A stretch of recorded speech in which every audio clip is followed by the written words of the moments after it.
नमस्कार दोस्तों, स्वागत है आपका न्यूज हंट में। दोस्तों, इस समय सभी लोग इस बात पर चर्चा ज्यादा कर रहे हैं कि कैसे शी जिनपिंग के तीसरी बार राष्ट्रपति बनने से भारत को फायदा होगा। और सबसे बड़ा फायदा तो ये कि शी जिनपिंग की बहुत ही घटिया आर्थिक नीतियां है, जिस वजह से चीन की जीडीपी भी घट रही है। चीन के ऊपर लगातार कर्ज बढ़ता चला जा रहा है और चीन के अंदर बेरोजगारी भी बढ़ रही है। इसके अलावा चीनी अर्थव्यवस्था की रीढ़ की हड्डी कहा जाने वाला चीनी बैंकिंग सिस्टम लगातार कोलैप्स हो रहा है। पिछले 3 से 4 महीनों के अंदर 2 दर्जन से ज्यादा चीनी बैंक बेनकाब हो चुके हैं। उनकी शक्तिशाली रियल एस्टेट कंपनियां बेनकाब हो चुकी है। यानी कि ओवरऑल शी जिनपिंग चीनी अर्थव्यवस्था को बर्बाद कर रहे हैं और बर्बाद करते रहेंगे। दूसरा बड़ा फायदा यह कि चीन की जो कम्युनिस्ट पार्टी है, शी जिनपिंग ने उसमें भी फूट डाल दी है। उसे 2 धड़ों में बांट दिया है, पुराने नेता वर्सेस नए नेता। इस वजह से कम्युनिस्ट पार्टी में आने वाले समय में टकराव बढ़ सकता है और अगर इसका फायदा भारत और अमेरिका उठा पाए तो चीन की हालत सोवियत यूनियन से भी बुरी हो सकती है। और तीसरा फायदा ये कि कम्युनिस्ट पार्टी के साथ साथ देश की जनता में भी शी जिनपिंग को लेकर काफी विरोध है, खासकर कि उनकी जीरो कोविड पॉलिसी की वजह से।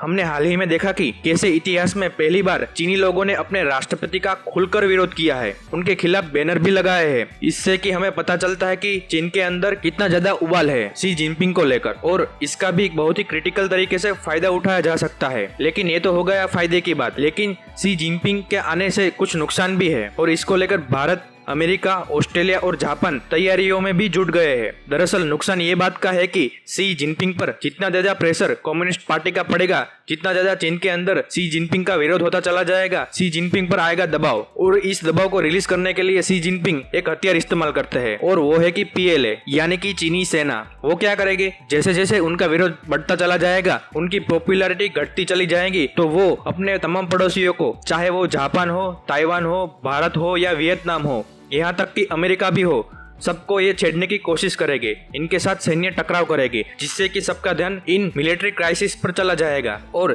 शी जिनपिंग पर से सबका ध्यान हट जाएगा। इतना ही नहीं, कई सारे अमेरिकी एक्सपर्ट तो ये भी मान रहे हैं कि इस बात की पूरी संभावना है कि शी जिनपिंग आने वाले 1-2 साल के अंदर अपने किसी भी एक पड़ोसी देश के साथ एक छोटा सा युद्ध भी शुरू कर सकते हैं। और वो देश ताइवान बिल्कुल ही नहीं होगा, क्योंकि ताइवान इस समय अमेरिकी मिलिट्री प्रोटेक्शन के अंडर में है। वहाँ पर हमला और छेड़छाड़ करना उसे भारी पड़ सकता है और इसलिए सब इशारा कर रहे हैं भारत को यहाँ पर छेड़ने की कोशिश कर सकता है चीन एक छोटा सा कॉन्फ्लिक्ट भी स्टार्ट कर सकता है और इसकी एक वाजिब वजह भी है। दरअसल भारत ही चीन का एक ऐसा पड़ोसी देश है जो सेना के मामले में उसे टक्कर दे सकता है। और जब भारत के साथ एक मिलिट्री क्राइसिस होगा, चीनी जनता को भी लगेगा कि वाकई में भारत वो देश है जो वाकई में चीन को हरा सकता है। इसीलिए चीन के अंदर राष्ट्रवाद की लहर उठ जाएगी। शी जिनपिंग अपने देशवासियों को कहेंगे कि या तो मेरे साथ एकजुट हो जाओ, वरना भारत हमें खत्म कर देगा। कुछ इस तरीके का प्रोपेगेंडा शी जिनपिंग फैलाएंगे ताकि सारा समर्थन उन्हें दोबारा मिल जाए, लोग उन्हें दोबारा फिर से हीरो कहना शुरू कर दे। और इस बात का अंदाजा अब भारत, अमेरिका, ऑस्ट्रेलिया और जापान को भी लग चुका है कि या तो वो भारत होगा या जापान होगा चीन का अगला निशाना। इसीलिए चारों देश तैयारी में जुट गए हैं। बताया जा रहा है कि आने वाली 9 से लेकर 11 नवंबर के बीच भारत, अमेरिका चीनी सीमा के पास यानी कि लाइन ऑफ एक्चुअल कंट्रोल के पास एक बड़ा युद्धाभ्यास करने जा रहे हैं। इतना ही नहीं, इस युद्धाभ्यास के तुरंत बाद जापान के पास भारत, अमेरिका, ऑस्ट्रेलिया और जापान की नौसेना एक बड़ा नौसैनिक युद्धाभ्यास करेगी। इसके बाद एक और बड़े युद्धाभ्यास की प्लानिंग की जा रही है, जिसमें चारों देशों की वायुसेना भी हिस्सा लेगी। हालांकि आप में से कई लोग कहेंगे कि युद्धाभ्यास से क्या फायदा होगा, तो बहुत बड़ा फायदा होगा। हम जब चारों देश युद्धाभ्यास कर रहे होंगे तो चीन को ये संदेश जाएगा कि अगर एक भी देश से टकराए तो चारों इकट्ठा आएंगे। और इस बात को चीन भी जानता है कि जब वो अकेले भारत से ही गलवान घाटी में निपट नहीं पाया तो चारों देश को वो कैसे झेलेगा। इसीलिए एक तरीके का संदेश भी है कि चारों देश में से किसी को भी छेड़ने की कोशिश चीन ना करे। दूसरा बड़ा फायदा युद्धाभ्यास का ये होता कि कोऑर्डिनेशन होता है चारों देश की सेनाओं में। कल को अगर चीन हम पर अटैक करता है तो चारों देश की सेनाएं मिलकर लड़ेंगी, कैसे चीन का मुकाबला करेगी और चीन को पीछे भी खदेड़ देंगे। इसके अलावा चारों देश की सेनाओं में आपस में